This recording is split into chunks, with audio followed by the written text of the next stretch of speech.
Oh, terribly relieved. Mary Frances Duggan of Vancouver, Washington, has been waiting for this day for 3 years. It was just like a load had been lifted off my shoulders. Hello. Last week, the state announced they've suspended the medical license of Christina Brecht. In 2019, she performed a common plastic surgery on Mary Frances's daughter, Shannon. State investigators found Dr. Brecht should never have done the surgery. Shannon wasn't healthy enough. 5 days after the operation, she died of complications. Regulators concluded Dr. Brecht's shoddy practices ultimately led to Shannon's death. We couldn't get our head around the fact that this could happen. In February, Mary Frances told us about losing her daughter.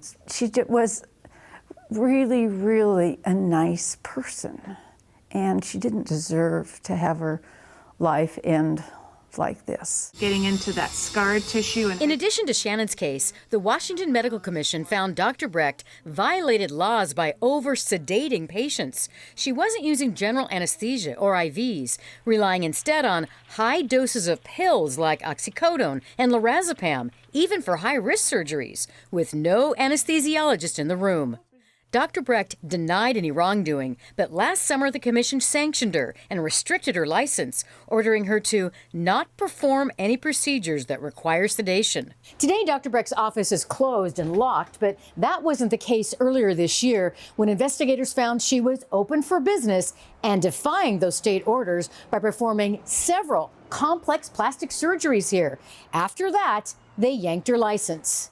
Welcome back, everybody. But before her troubles became public, she fashioned herself as a top cosmetic surgery expert, appearing frequently as a guest and paid advertiser on King 5's talk show, New Day Northwest. Here to explain is Dr. Christina Brecht from Aesthetic Rejuvenation. It's good to see you.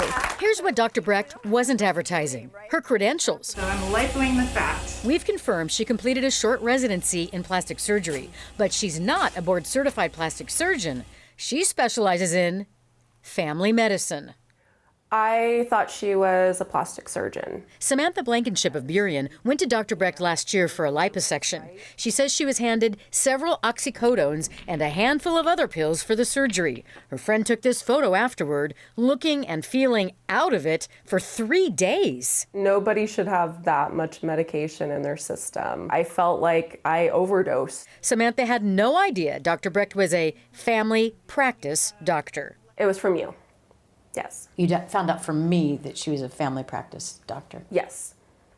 And your reaction was? Horrified. Like, I'm a single mom. If something had happened to me, what would my kids do? I've got a 4- and 6-year-old. That's horrifying. Before her license restrictions, it was actually okay for Dr. Brecht to perform plastic surgeries here in Burien. In the state of Washington, you don't have to be a specialist to perform surgeries. Any licensed MD can do them. But a few hundred miles north of here in Canada, that's not the case. I'd have to say I was shocked. When did she have that? Dr. Nick Carr is head of plastic surgery at the University of British Columbia. He says in Canada, doctors must have the equivalent of board certification to practice a specialty. You have to be a plastic surgeon or an appropriate specialist in order to do the procedures you're asking to do. Dr. Carr had never heard of a family practice doctor performing high-risk plastic surgeries, especially one using pills instead of traditional anesthesia. It sounds like you're saying something like that would never happen in Canada. That's right. There's many levels of legislation that simply make that impossible. We can do all the cosmetic surgeries nowadays. Back here in the States, Dr. Brecht has 3 weeks to contest her suspension. She's absolutely brazen in what she did. On behalf of her daughter Shannon, that's something Mary Frances Duggan hopes never gets overturned. It felt good to know that that she didn't die in vain, really, and that Dr. Brecht couldn't possibly hurt anybody else. We reached out to Dr. Brecht for this story, but we didn't hear back. We do know the Medical Commission has received 23 separate complaints about this doctor, and 6 of them are still under investigation. I'm Susanna Frame reporting live in the newsroom.